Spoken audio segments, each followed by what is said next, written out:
काल दिनांक 19/3/25 रोजी रंगपंचमी झाल्यानंतर आंबेडकरवाडी पोलीस स्टेशन उपनगर हद्दीमध्ये उमेश जाधव आणि प्रशांत जाधव या दोन बंधूवर ह्या 5 गुन्हेगारांनी हल्ला करून त्यांना जीवे ठार मारले होते। त्यावरून फिर्यादी विनोद पवार यांनी दिलेल्या फिर्यादीवरून पोलीस स्टेशन उपनगर येथे खुनाचा गुन्हा दाखल झाला होता।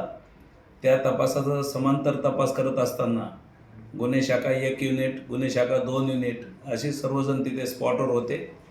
तेथे पोलीस कॉन्स्टेबल मिलिंद परदेशी आणि हवालदार विशाल काटे यांना मिळालेल्या माहितीनुसार युनिट 1च्या पथकाने काल जो गुन्हा घडला होता तेथे आज रोजी यामध्ये 5 आरोपी अटक केले आहेत। त्याच्यामध्ये सागर गरड, त्यानंतर अनिल रेडेकर, सचिन रेडेकर, अविनाश उशिरे आणि योगेश रोकडे असे 5 जणांना आम्ही डाळिंब मार्केट येथून ताब्यात घेतलेलं आहे आणि आता आम्ही त्यांची मेडिकल करून पोलीस स्टेशन उपनगरच्या हद्दीमध्ये गुन्हा घडल्यामुळे त्यांच्याकडे देत आहोत।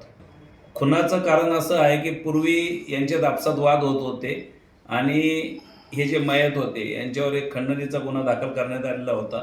त्याच्यावरून त्यांच्यात आपसात दुश्मनी होती आणि एरियामध्ये वर्चस्व कोणाचं ठेवायचं यावरून काल ती घटना घडलेली आहे। त्या आरोपीच्या म्हणण्यानुसार असं आहे की हे रंगपंचमी खेळून घरी जात असताना ते दोघं समोर आले आणि मग त्यांच्यात आपसात वादावादी झाली आणि त्याच्यावरून यांनी एकमेकावर हल्ला केला असं त्यांचं म्हणणं आहे। नाही, ते आता उपनगर पोलीस स्टेशनला, कारण याच्या अगोदर त्यांनी हे जे आरोपी आहेत यांनी मयतांच्या विरुद्ध तक्रार दाखल केली आहे।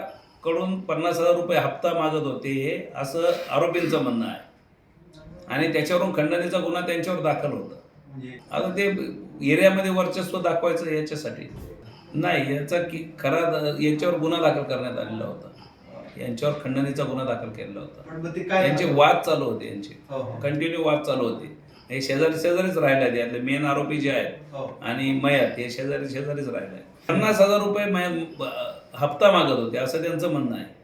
आता ते कशासाठी अजून आता ते पुढचं तपासात राहील काय नेमकं कशासाठी यांचं का चालू होतं असं।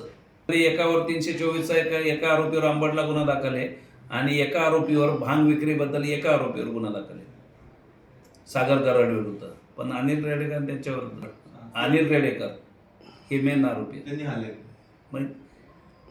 मेन आरोपी सांगितलं।